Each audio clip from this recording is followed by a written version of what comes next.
Hello दोस्तों, आप सभी को प्रभु यीशु मसीह के नाम में जय मसीह की, परमेश्वर के नाम की स्तुति और महिमा हो। फिर से मैं आप सभी का स्वागत करता हूं हमारे एक और नए वीडियो में। दोस्तों, आज के समय में जितने भी लोग प्रभु यीशु मसीह पर विश्वास करते हैं, उनके जीवन में शैतान प्रॉब्लम्स को लेकर आता है, परेशानी को लेकर आता है। जी हाँ दोस्तों, इस संसार में शायद आप उसको अपनी आंखों से नहीं देख सकते, शैतान को आप अपनी आंखों से नहीं देख सकते, लेकिन याद रखिए, यदि आप प्रभु यीशु मसीह पर विश्वास करते हैं, परमेश्वर के वचन के अनुसार जीने की पूरी कोशिश करते हैं, तो शैतान जरूर आपके जीवन में प्रॉब्लम्स को लेकर आएगा, क्योंकि उसका काम है लोगों के जीवन में प्रॉब्लम लेकर आना, ताकि लोग परेशान हो जाए और यीशु मसीह से दूर होकर वो फिर से उन पाप के रास्तों पे चलने लगे जहां से वो लौट कर आया था। जी हां दोस्तों, शैतान आज के समय में सबसे ज्यादा काम कर रहा है उन लोगों के जीवन में जो प्रभु यीशु मसीह पर विश्वास करता है। यदि आप यीशु मसीह पर विश्वास करते हैं तो आपके जीवन में भी शैतान का काम होगा, और शैतान लोगों को इस्तेमाल करता है। बहुत बार ऐसा आपने देखा होगा कि आपके आसपास के लोगों को शैतान इस्तेमाल करता है और आपके जीवन में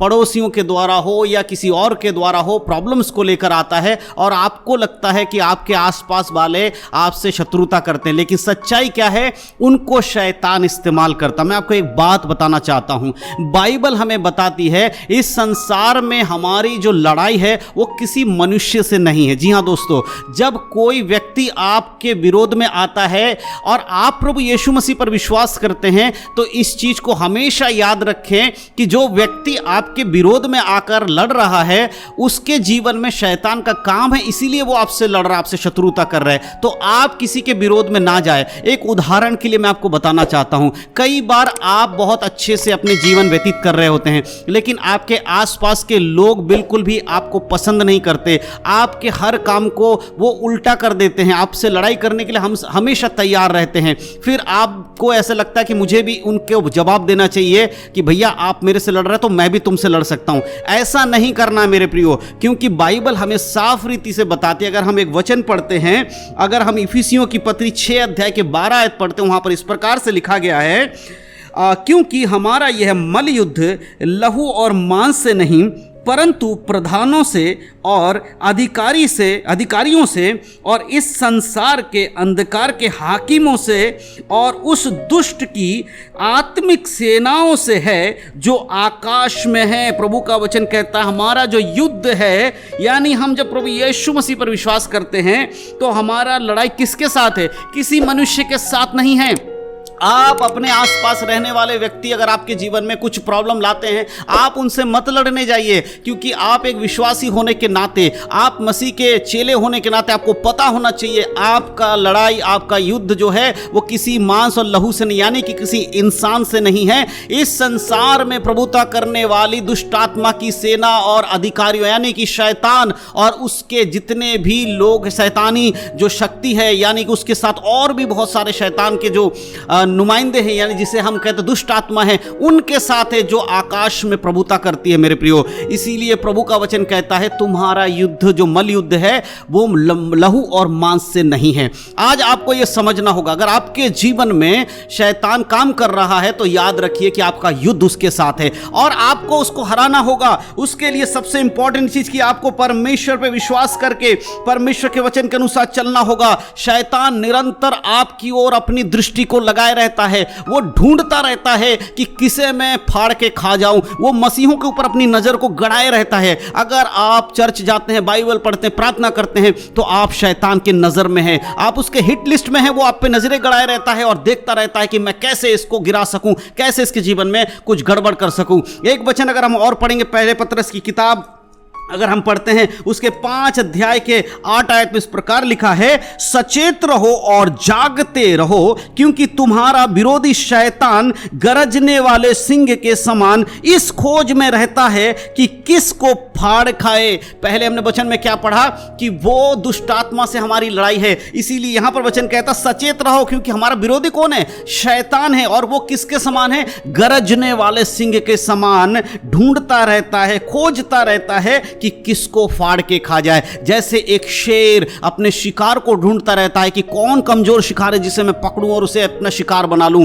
उसी प्रकार शैतान ढूंढता रहता है कौन सा ऐसा मसीह व्यक्ति है, कौन सा ऐसा विश्वासी व्यक्ति है जिसके जीवन में पाप है, जो कि पाप में गिर रहा, उसके ऊपर मैं नजरें बनाए रखूंगा और उसे पाप में और गिराकर एक समय आएगा जब मैं उसे घात लगाकर उसे पकड़कर मार दूंगा। मेरे प्रियो, यहां मारने का मतलब है कि आत्मिक जीवन से हटाकर पाप में आपको ले जाएगा। इसीलिए याद रखिए, गरजने वाले सिंह के समान वो दुष्ट आत्मा की शक्ति, वो शैतान, वो लूसीफर आपको दृष्टि पे अपनी आंखों में लगाए रहता, देखता रहता है कि कहां पर आप कमजोर पड़ रहे हैं, उस जगह पे वो वार करेगा। जैसे एक शिकार करने के लिए शेर घात लगा के बैठा होता है, छुप कर बैठा होता है और अचानक से वो घात लगा, जब वो शिकार करने, जो जानवर है जिसका वो शिकार कर रहा है वो कमजोर पड़ता, उसी समय वो घात लगाकर उस पर अटैक करता। उसी तरह शैतान भी आपके जीवन में घात लगाए हुए है, आपके परिवार में घात लगाए हुए, आपको गिराने की कोशिश करता। जैसे आप उसके जाल में फंस जाते हैं वो आपको गिरा देता है। इसीलिए मेरे प्रिय, याद रखिए कि आपको परमेश्वर के वचन के अनुसार जीवन जीना बहुत जरूरी है। शैतान को अगर हराना है तो ये बातें आपको पता होनी चाहिए कि आपका लड़ाई किसी मनुष्य से नहीं है परंतु शैतान से है और वो घात लगाकर आपके जीवन में कार्य करता है। एक और वचन अगर हम पढ़ेंगे, पहले यूहन्ना की पत्र उसके 4 अध्याय के 4 आयत में लिखा है, हे बालको, तुम परमेश्वर के हो और तुमने उस पर जय पाई है, क्योंकि जो तुम में बसा है वह उससे जो संसार में है बड़ा है। यहां घबराने वाली बात नहीं है। अगर शैतान आपके जीवन में घात लगाकर बैठा हुआ है, आपको गिराना चाहता है, तो परमेश्वर यहां कहता है कि ध्यान रखो मेरे बालको, तुम चिंता मत करो क्योंकि तुम मेरे हो, यानी कि परमेश्वर के हो और तुमने उस पर जय पाई है। किस पर? शैतान पर। यीशु मसीह ने कलवरी क्रूस पर किसको हराया? शैतान को हराया। और जब आप यीशु को अपने उद्धारकर्ता के रूप में मान लेते हैं, आप शैतान पर जयवंत हो जाते हैं। इसीलिए प्रभु का वचन कहता है, हे मेरे बालको, चिंता मत करो, वो चाहे सिंह के समान, गरजने वाले सिंह के समान तुम्हारे सामने आ जाए तो भी डरना नहीं, क्योंकि तुमने उस पर जय पाई हुई है। और वो जो संसार में, यानी संसार पे प्रभुता करने वाले दुष्ट आत्मा की सेना जो संसार में है, उससे ज्यादा शक्तिशाली क्या है? तुम्हारे अंदर है, परमेश्वर है जो तुम में वसा हुआ रहता है। इसीलिए डरने की जरूरत नहीं है, क्योंकि आग वचन में लिखा है, क्योंकि जो तुम में वसा है वह इस संसार में जो है उससे बड़ा है। यदि आप प्रभु पर विश्वास करते हैं तो परमेश्वर की आत्मा आपके जीवन में काम करते हैं। अगर वचन के अनुसार आप जीवन जीते हैं, पवित्र आत्मा आपके साथ है और जो आपके अंदर पवित्र आत्मा है उस शैतान से बड़ा है। इसीलिए आज घबराने की जरूरत नहीं है, इसीलिए आज डरने की जरूरत नहीं है मेरे प्रियो। अगर वो घात लगाकर गरजने वाले सिंह के समान अगर आपको ढूंढ रहा है तो याद रखिए आपके अंदर परमेश्वर की आत्मा है जो उससे भी बड़ा है। और मेरे प्रिय मसीह भाई बहनों, आज परमेश्वर का वचन हमें यही सिखाता है कि हमें शैतान का सामना करना है और उसका सामना करना है जो हमारा विरोधी है, और हमारा विरोधी शैतान है। लेकिन हमारा प्रभु कौन है? हमारा प्रभु यीशु मसीह है, जिसने कलवरी क्रूस पर शैतान को कुचल दिया, उस सांप के सिर को कुचल दिया और हमें उसने जयवंत कर दिया है। वो फाड़ खाने वाला सिंह अब गीदड़ बन चुका है, उसका कोई शक्ति हमारे जीवन में काम नहीं करेगा। अगर वो हमें परीक्षा में डालेगा भी तो भी हमारा परमेश्वर उस परीक्षा से हमें निकाल कर बाहर खड़ा करेगा। इसलिए मेरे प्रियो, आज के वचन के अनुसार प्रार्थना करें, प्रभु पे अपने आप को आश्रित कर दें और शैतान के कामों को खत्म कर दें, परमेश्वर के हथियार बांध ले ताकि आप शैतान का सामना कर सकें।